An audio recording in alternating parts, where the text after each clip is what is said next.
예수님을 믿는 사람, 하나님을 믿는 사람이라고 하면은 하나님에게 무엇인가를 원하는 소원을 다 가지고 있을 것입니다. 하나님께 원하는 그것을 기도로 구해야 하는 것이죠.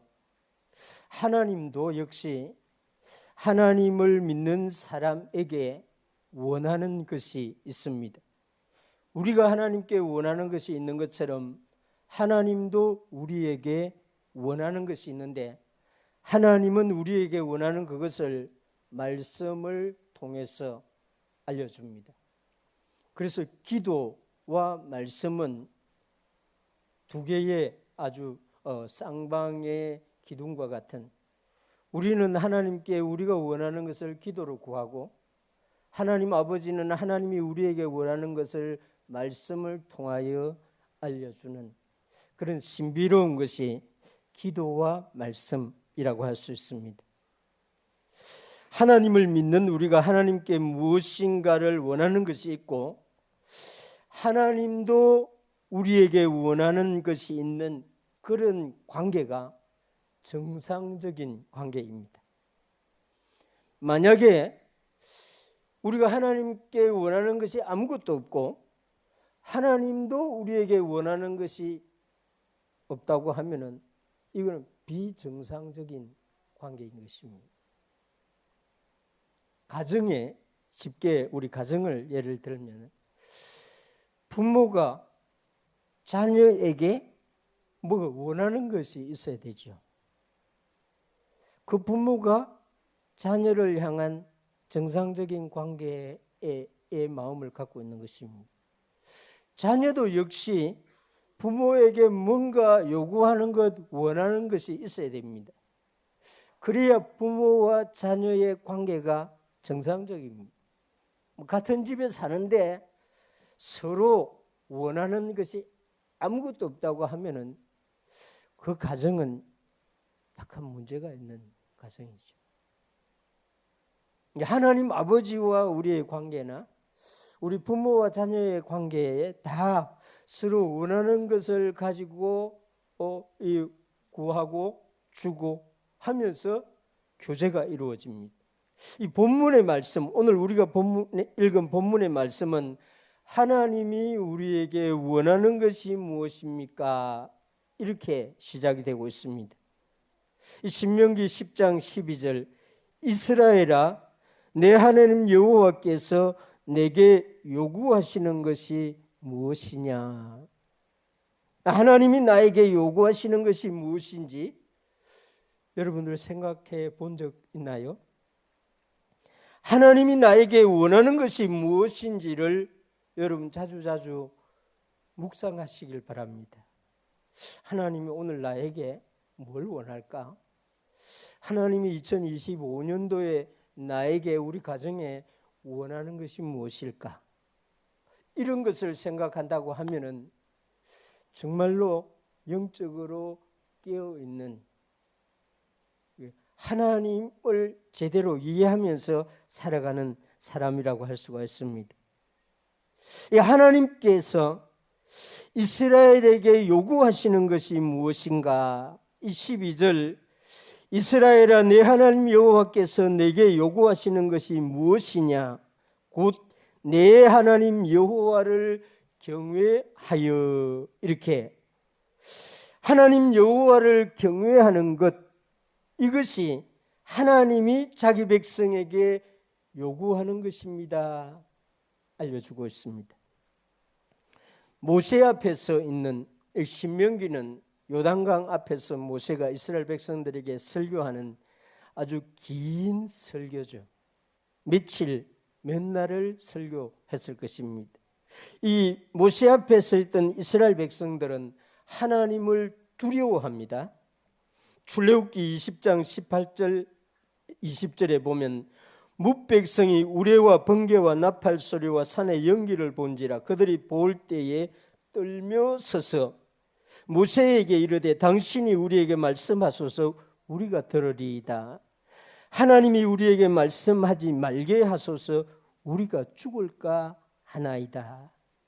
모세가 백성에게 이르되 두려워하지 말라. 하나님이 임하시면 너희를 시험하고 너희로 경외하여 범죄하지 않게 하심이라. 하나님이 임재하자 이스라엘 백성들은 하나님을 무서워했습니다. 그 이유는 하나님의 위엄, 하나님의 거룩함 때문이죠. 하나님의 임재 앞에 선 사람들은 그런 하나님을 두려워했습니다. 그 두려움은, 이스라엘 백성들의 두려움은 경외심이 아니고 공포심이었습니다. 예수님의 제자 요한도 그런 경험을 합니다. patmos에 있는 예수님의 제자 요한에게 예수님이 나타나죠. 그런데 그 예수님은 사람으로 오셨던 그 예수님의 모습이 아니라 예수님의 본래의 모습이었습니다. 내가 볼 때에, 요한이 patmos에서 예수님을 볼 때에 그의 발 앞에 엎드러져 죽은 자 같이 되매 그가 오른손을 내게 얹고 이르되 두려워하지 말라. 나는 처음이요 마지막이니. 예수님의 제자 요한도 하늘로 올라가신 예수님이 자기에게 임하자 죽은 자 같이 되어서 두려워했다는 것입니다. 하나님의 임재 앞에 서게 되면은 누구든지 두려워하는 마음을 가질 수밖에 없는데, 그것은 심판주로 죄인인 인간 앞에 하나님이 임재하시기 때문입니다. 거룩하신 분이 거룩함이 부족한 사람 앞에 나타나기 때문이죠. 그래서 하나님의 임재 앞에 서게 되는 하나님의 백성들이 두려워하고 놀라고 무서워하게 되는데, 하나님은 그런 백성들에게 두려워하지 말라, 무서워하지 말라 이렇게 말씀하십니다. 하나님은 모세를 통해서 자기 백성들에게 그렇게 말하고, 예수님은 사도 요한에게 그렇게 말하고 있습니다. 인간적인 생각의 두려움이 아니고 하나님을 경외하는 마음, 예수 그리스도를 경외하는 거룩한 두려움을 가지라 이렇게 말하고 있습니다. 하나님이 원하시는 것은 이런 것이다 하는 것입니다. 저와 여러분들 이 거룩한 두려움을 묵상하고 이 거룩한 두려움을 알게 되고 이 경외심을 여러분들 마음 안에서 항상 품고 살아갈 수 있게 되기를 주님의 이름으로 축원합니다. 하나님이 우리에게 원하시는 것은 하나님을 경외하라 하는 것입니다. 왜 하나님을 경외하라고 할까요? 이 12절을 계속 읽어보면 이 말씀을 잘 읽어야 됩니다. 곧 내 하나님 여호와를 경외하여 그의 모든 도를 행하고 그를 사랑하며 마음을 다하고 뜻을 다하여 내 하나님 여호와를 섬기고, 이 문장을 잘 읽어야 되는 것이, 우리는 그냥 읽어버립니다. 여호와를 경외하는 것은 좀 그냥 지나가고, 그 다음에 여호와의 말씀을 도를 행하고 그를 사랑하며 마음을 다하고 뜻을 다하여 내 하나님 여호와를 섬기라, 여기에 중심을 두는데, 실제로 이 말씀을 잘 읽어보면은 하나님을 경외해야만이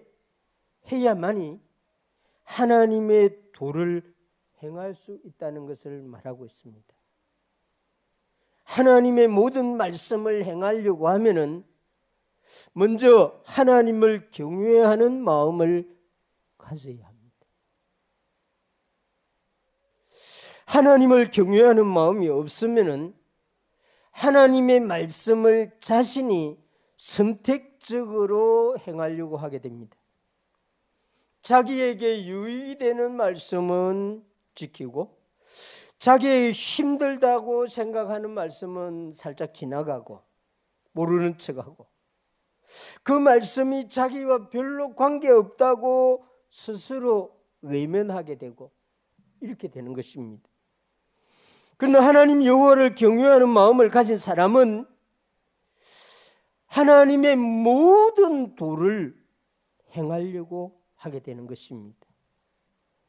하나님의 말씀 중에서 자신이 선택적으로 행하려 하지 아니하고 모든 말씀을 하나님이 자기에게 주신 말씀으로 여기고 실천하려고 하게 되는 것입니다. 그래서 하나님이 여호와를 경외하여 이 전제 조건을 먼저 말하는 것입니다. 왜 하나님이 여호와를 경외하라고 말씀합니까?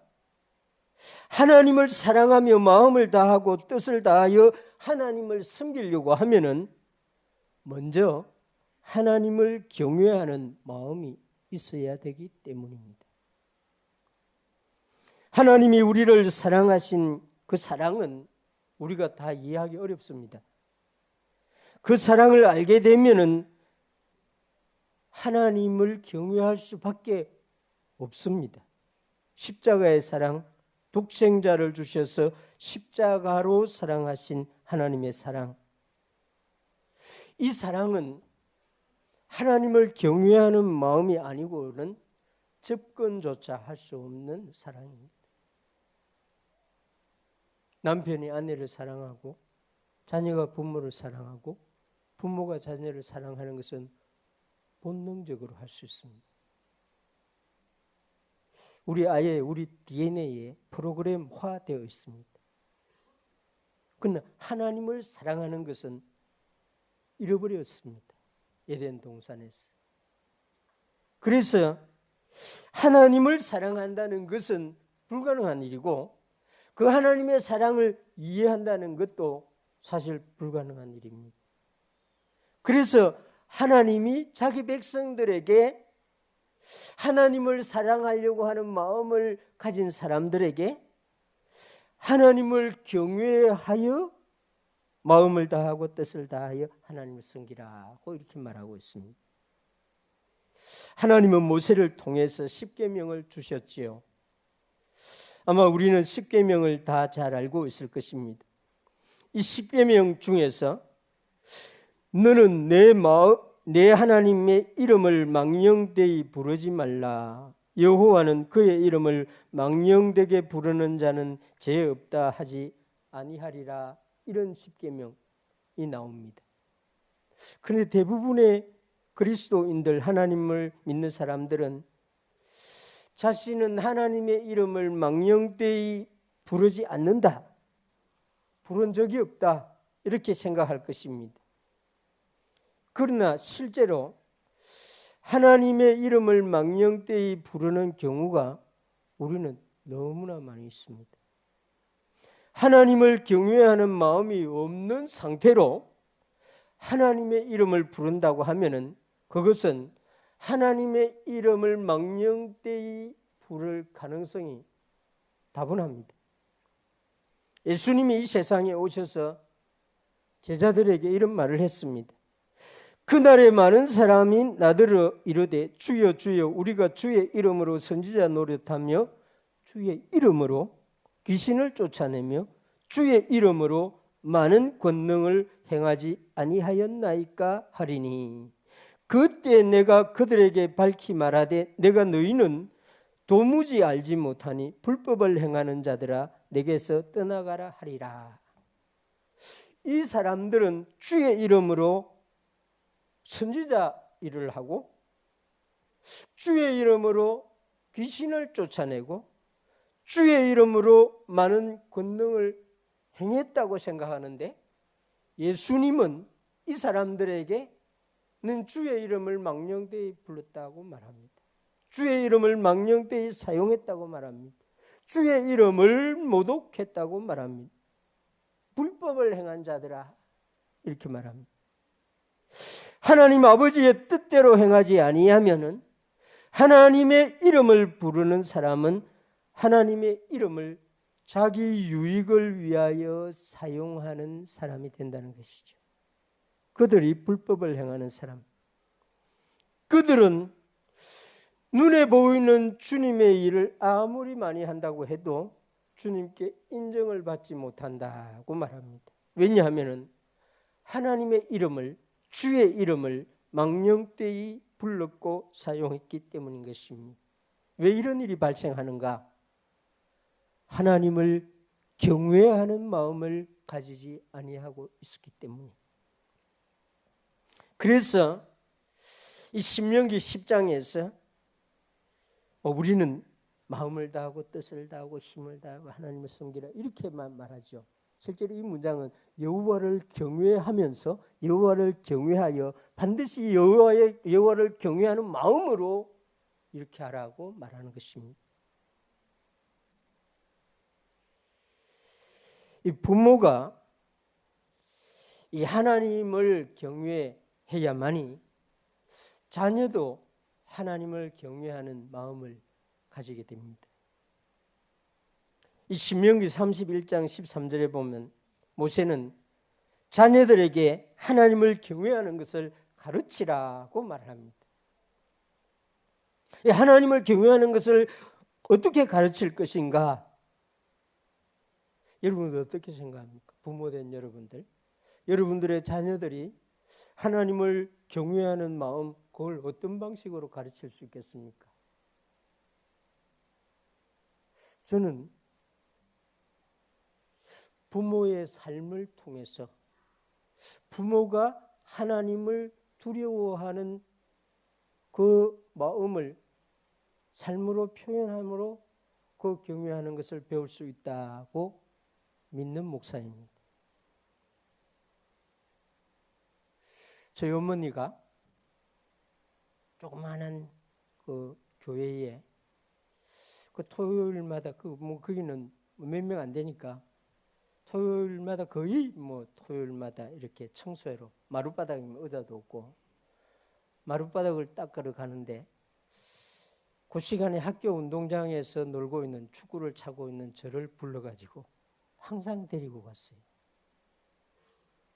저는 아주 불만이었죠. 한참 지금 친구들하고 동네 축구를 하고 있는데 데리고 가니까 불평하면서 갔죠. 어머니가 나를 그 시간에 데리고 간 이유가 딱 하나입니다. 여자는 강대상에 올라오지 못한다는 것을 우리 전도사님이 이상하게 가르쳐 놓아가지고 강대상에 걸려지는 남자가 해야 된다. 이런 교리는 아닌데 그때 그렇게 하나님을 경외하는 것을 우리 그때 고신의 전도사님이 신학교에서는 그래 안 배웠을 텐데 그렇게 가르쳤어요. 그래서 그 강대상에 어머니가 올라가지 않으려고 아들을 데리고 간 거예요. 그래서 저도 강대상에 올라가는 걸 무서워했습니다. 그 어릴 때였지만은 여기는 함부로 올라가는 것이 아니구나 이 생각했습니다. 그 부모들의 삶이 생각이 의식이 자녀들에게 여호와를 경외하는 것을 가르쳐 주는 것입니다. 그래서 모세가 하나님을 경외하고 그 모든 도를 지킬 수 있다. 하나님을 경외하는 마음으로 뜻을 다하고 하나님을 섬겨야 한다. 이렇게 선포하고 있는 것입니다. 하나님을 경외하는 사람이 하나님을 바르게 알게 됩니다. 이 신명기 13절에 보면 내가 오늘 내 행복을 위하여 내게 명하는 여호와의 명령과 규례를 지킬 것이 아니냐. 이 말씀을 잘 보면은 여호와를 경외하는 마음이 없는 사람은 하나님의 명령과 규례를 무겁고 힘든 것이라고 여기게 됩니다. 인생에게 지워진 굴레로 여기게 됩니다. 자유롭게 못하게 하는 그런 것이 율법이라고 생각하게 됩니다. 그러나 하나님을 경외하는 마음을 가지게 되면은 하나님이 주신 명령과 규례가 우리의 행복을 위하여 주시는 것이구나 이렇게 이해하게 되는 것입니다. 그것을 지킴으로 더 많은 행복을 누리게 되는구나. 이런 은혜를 여러분들 깨달을 수 있길 바랍니다. 저는 담배를 피우지 아니할 자유를 누릴 수 있는 사람, 술을 마시지 아니하고 행복하게 살아갈 수 있는 사람이 그리스도인이다 생각합니다. 죄를 짓지 아니하는 상태에서 자유를 마음껏 누릴 수 있는 사람이 그리스도인이다 생각합니다. 하나님을 경외하는 사람들은 하나님이 주신 이 명령과 규례가 행복을 위하여 주신 것이다. 지금 모세가 설명하고 있는 것이 그런 것입니다. 여호와께서 오직 내 조상들을 기뻐하시고 그들을 사랑하사 그들의 후손인 너희를 만민 중에 택하셨음이 오늘과 같으니라. 하나님을 경외하는 마음을 가지지 못한 사람들은 하나님이 자신들을 어떻게 사랑했는지를 생각하지 못하지요.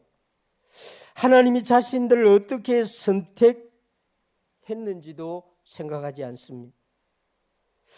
오히려 자신들이 하나님을 선택했다고 생각합니다. 하나님을 경외하는 마음을 가지지 아니하는 사람은 고난과 어려움이 닥치면 하나님은 자신들을 사랑하지 않는다고 이렇게 생각하고 불평하게 됩니다. 하나님을 자신들을 사랑해 주어야 하는 책임이 있는 분으로 생각하는 그런 마음을 가지게 되죠. 그러나 하나님을 경외하는 마음을 가지게 될 때는 반대로 됩니다. 하나님이 자신들을 기뻐하시고 사랑하셨다는 것을 이해하게 되는 것입니다. 하나님이 자신들을 많은 사람들 가운데에 선택해 주셨다. 무조건 선택해 주셨다는 것을 알게 되는 것입니다. 하나님을 알게 되는 거죠. 그래서 하나님을 경외하는 이 경외심이 중요합니다. 하나님을 경외하는 사람들은 어느 정도까지냐? 17절 18절에 보면 너희 하나님 여호와는 신 가운데 신이며 주 가운데 주시요 크고 능하시며 두려우신 하나님이라. 사람을 외모로 보지 아니하시며 뇌물을 받지 아니하시고 고아와 과부를 위하여 정의를 행하시며 나그네를 사랑하여 그에게 떡과 옷을 주시나니. 이런 말씀들은 하나님을 경외하는 경외심을 가지지 아니하면은 전혀 이해할 수 없는 그런 말씀입니다. 내가 왜 이런 말씀들이 이해가 안 되지? 여러분들 안에 경외심이 있는지 없는지를 확인해야 됩니다. 우리는 하나님이 아브라함을 시험하신 일을 잘 알고 있습니다. 아브라함이 사랑하는 독자 이삭을 모리아 땅으로 데리고 가서 번제를 드려야 하는 명령을 받습니다. 이 명령이 행복을 위해서 주신 명령일까요? 아브라함 그런데 이 명령을, 이 말씀을 즉각 순종합니다. 아침 일찍 일어나서 떠납니다. 아내하고도 상의도 안 했다는 거죠. 왜냐하면 밤에 잠자리에 드는 시간에 하나님이 말씀했기 때문에. 그리고 하나님이 일러주신 곳에 제단을 쌓고 이삭을 번제로 드리려고 합니다. 하나님의 사자가 긴급하게 그 일을 멈추도록 합니다.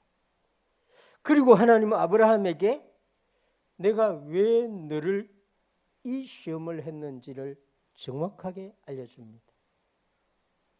대개 우리는 이 말씀을 간과합니다. 하나님이 왜 아브라함에게 이런 시험을 했는가? 창세기 22장 12절에 하나님이 그걸 알려줍니다. 내가 이제야 너가 하나님을 경외하는 줄을 아노라. 하나님을 믿는 믿음이 있으면서도 하나님을 경외하지 않는 분이 너무나 많이 있습니다. 예수님을 경외하는 것이 무엇인지조차 알지 못하는 분들이 너무 많이 있습니다. 정원시민교회 SFC 운동원 여러분, 하나님을 경외하는 것에 대해서 깊이 자주자주 생각해 보시길 바랍니다. 교회에 시험이 올 때나 개인적으로 시험을 만날 때에 그 사람이 하나님을 경외하고 있는 사람인지 아닌지 완전히 드러납니다. 예수님을 믿지만 예수님을 경외하는 마음이 없는 사람은 시험을 받을 때에 완전히 예수님을 믿지 않는 사람과 꼭 같은 말을 합니다. 꼭 같은 행동을 합니다. 그러나 하나님을 경외하는 마음을 가진 사람은 너무나 놀라운 행동을 합니다. 아브라함의 종들이 모르고 따라갔습니다. 지금 이삭을 지금 번제로 드리려고 가는 건지도 모르고 그냥 따라갔습니다. 그래서 아브라함이 아예 모리아산 근처에 왔을 때 종들을 너희들은 여기서 머물라고 말합니다. 데리고 가면은 큰일 날 일이 발생할 수도 있기 때문에. 왜? 아브라함의 종들은 아브라함처럼 하나님을 경외하는 경외심이 부족할 수도 있기 때문에. 그러면 그 산에서 어떤 일이 일어나겠습니까? 논쟁이 벌어지겠죠. 그렇습니다. 하나님은 아브라함을 시험한 이유가 아브라함의 믿음이 어느 정도인지 그 수준이 아닙니다. 너가 어느 정도 나를 경외하고 있는지 경외하고 있지 않는지를 내가 보려고 한다 하는 것입니다. 시편 128편 1절에 보면은 여호와를 경외하며 그의 길을 걷는 자마다 복이 있도다. 할렐루야. 저나 우리 가족이나 우리 자녀들이나 여러분이나 여러분 자녀들이 하나님을 경외하며 그의 길을 걸어가는 사람 되길 바랍니다. 하나님을 경외하는 마음으로 걸어가는 사람이 복이 있다. 다윗이 그걸 알았던 사람이고 다윗의 마음에 경외심이 가득한 사람이었습니다. 다윗은 누구도 아무도 두려워하지 않았습니다. 곰도 사자도 이리도 골리앗도 무서워하지 않았습니다. 사울도 대적들도 두려워하지 않았습니다. 다윗은 오직 그 마음에 하나님을 경외하는 거룩한 두려움을 가지고 살았던 사람. 이 사람이 복 있는 사람이었습니다. 사도 바울도 잘 읽어보면은 바울의 편지에 이 사람은 예수님을 경외하는 사람이었구나 하는 것을 알 수가 있습니다. 사람을 무서워하지 않습니다. 사람이 자기에게 할 수 있는 것은 육신의 목숨만 앗아갈 뿐이지 자기의 영혼에 대해서는 어떤 사람도 아무것도 할 수 없다고 말합니다. 그는 오직 영혼과 육신을 지옥에 버릴 수 있는 심판주이신 예수 그리스도를 경외하는 마음을 가지고 살아가게 되었습니다. 하나님이 나에게 요구하시는 것이 무엇일까? 이 질문은 여러분들 마음 안에 항상 살아 움직이는 질문이 되길 바랍니다. 새벽에 일어나면은 하나님이 오늘 나에게 요구하시는 것이 무엇일까? 저녁에 돌아오면서 하나님이 이 밤 잠들기 전에 나에게 요구하는 것이 무엇일까? 저에게는 되게 기도하라고 하는 것 같아요. 제가 이런 질문을 하면 너 그거 기도하지 않았? 기도 제목 받고 기도하지 않고 지금 있지 않느냐? 그러는 것 같아요. 아마 여러분들이 하나님 나에게 지금 뭘 요구합니까? 이 질문을 던지면 하나님은 침묵 절대로 안 합니다. 반드시 응답하십니다. 내가 너에게 지금 요구하는 것은 이것이다. 알려줍니다. 하나님은 모세를 통해서 여호와를 경외하는 것, 이것이 하나님이 자기 백성들에게 요구하는 것입니다. 알려줍니다. 하나님의 모든 말씀을 행할 수 있는 사람은 경외심을 가진 사람, 하나님을 사랑하고 마음을 다하고 뜻을 다하여 하나님을 섬길 수 있는 사람은 하나님을 경외하는 마음을 가득 가진 사람, 하나님을 경외하는 사람은 하나님을 바르게 알고 온전하게 따라갈 수 있는 사람. 우리 마음에 하나님을 경외하는 이것이 있다면 우리는 하나님이 주시는 진정한 행복을 누리면서 살아갈 수 있게 되는 것입니다. 하나님이 주신 율법이 나의 행복을 위해서 주시는 것이구나. 하나님이 걸어가라고 하는 이 고난의 길, 가시밭길이 주 예수 그리스도를 알도록 해주는 축복의 길이구나. 이렇게 해석이 되는 것입니다. 여호와를 경외하는 마음을 항상 가지고 살아가는 여러분 되시기를 주님의 이름으로 축원합니다.